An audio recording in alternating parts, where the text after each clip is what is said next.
So you're still having virtual conferences, maybe you're using Zoom, maybe it's Teams, but you're still doing the video thing, yeah?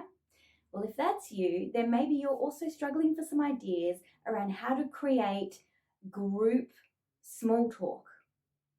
How do you create group small talk when you're trying to ease into a meeting or maybe have a Friday night drinks kind of a feel to the conversation? It can be a little bit tricky to throw a question out there and be rewarded with crickets. So, what's everyone doing on the weekend? And 15 people give you nothing. If you find yourself in this situation, sometimes it's worth thinking about ideas around what your questions are. You see, in a small group, we feel comfortable and safe to have a conversation, to tell people what we're doing on the weekend. But the bigger the group becomes, the less safe the group becomes, and the psychological safety barrier really starts to kick in. I mean, I don't know if I want to tell you that on the weekend I'm going to bake a pie or go to Bunnings and, paint a wall in my house, because maybe you're not going to think that's interesting and I don't want to look like an idiot. So I'm not going to say that to 15 people on the line.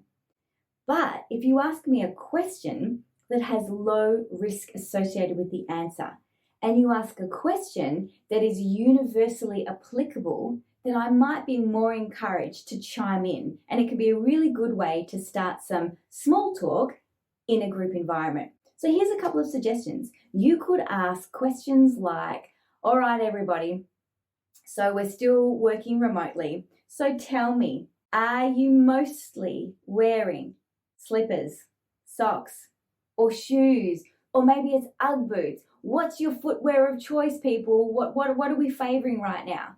And it's that kind of question that gets people going, oh, I'm wearing Ugg boots and I'm wearing slippers and I haven't had shoes on for 3 months.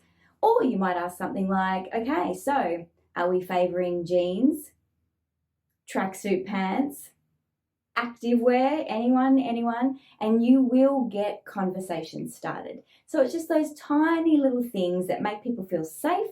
It's not a big risk to tell everybody I've been wearing, activewear or tracky dacks, because let's face it, I mean, who hasn't been? Maybe I'm wearing them now. Okay, I am. But anyway, you don't need to care about that.